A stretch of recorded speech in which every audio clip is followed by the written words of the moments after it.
Okey, Assalamualaikum warahmatullahi wabarakatuh. Saya Nur Syazwani binti Rusmawi. Okey, hari ini kita tengok soalan.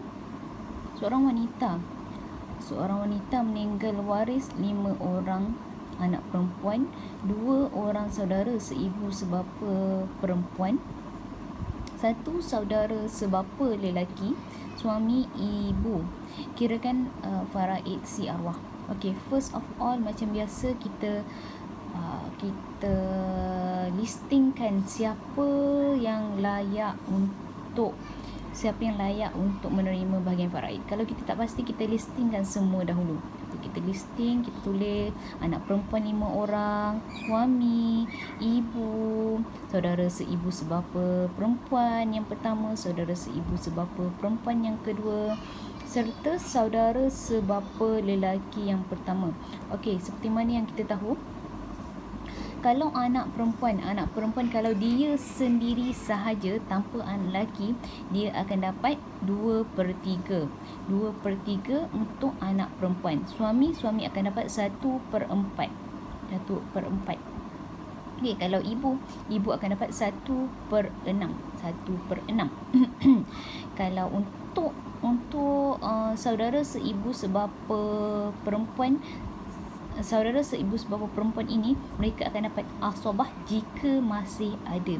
Okey, kita kirakan dahulu untuk bahagian yang waris fardu ini. Waris fardu iaitu 1, 2, 3, 4, 5 orang ini campur dengan suami 6, 7 ini. Kita kirakan dahulu. Okey, kita kira 2/3 kena nak samakan bahagian bawah ini, darab dengan 4. Okey, darab dengan 4 jadi 8/12. Untuk suami akan dapat 3/12 sebab kena darabkan dengan 3. Untuk ibu, nak samakan penyebut di bawah ini, kita darabkan dengan 2/12. Okey, apabila kita kira semua, kita kira 8 campur dengan 3, 11. 11 campur dengan 2 jadi 13. Okey, ini maknanya ia waris fardu melebihi daripada bahagian ke atas ini, melebihi daripada bahagian kat bawah ini, iaitu bahagian penyebut. Maka ini dipanggil kes aul. Kes aul ini maknanya kita kena tambahkan di bawah ini. Maka 8/13 bukan jadi 8/12. Ini ada certain case akan terjadi kes aul ini. Okey, 8/13 untuk suami jadi 3/13, untuk ibu jadi 2/13.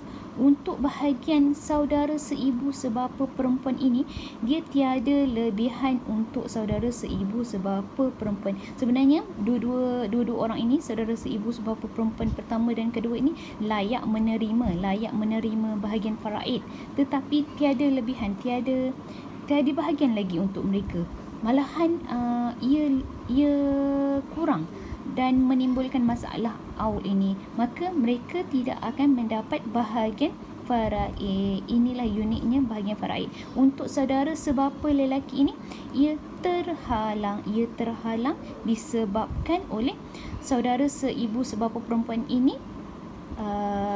mendapat bahagian faraid bersama-sama dengan anak perempuan ini, tetapi bahagian faraid saudara seibu sebapa perempuan ini tiada lebihan, maka mereka berdua tidak dapat. Dan untuk saudara sebapa lelaki ini memang terhalang. Okey, kita kirakan untuk bahagian yang terakhir. 8 ini tidak boleh dibahagikan kepada 5 orang anak perempuan ini, maka kita kena darabkan dengan 5.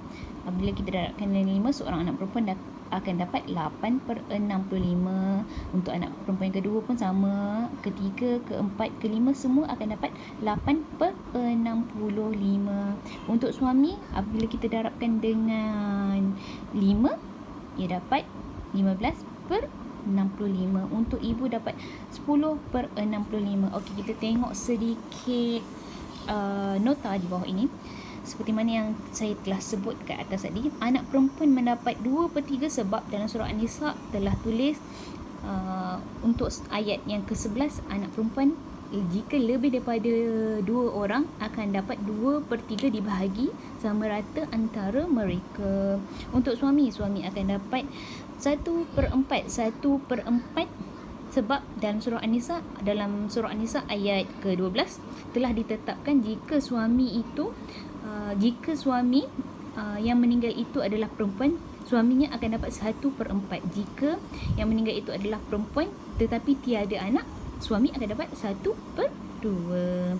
Okey, untuk ibu pun sama.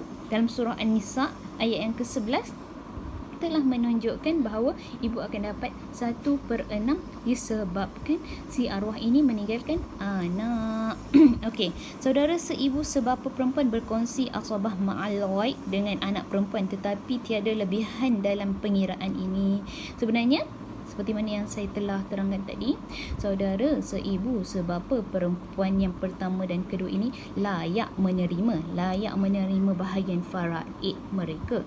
Tetapi disebabkan apabila kita dah kira ni tiada lebihan untuk mereka, maka bahagian faraid mereka memang tiada. Okey, untuk yang saudara sebapa lelaki terhalang disebabkan adanya saudara seibu sebapa perempuan bersama dengan anak perempuan.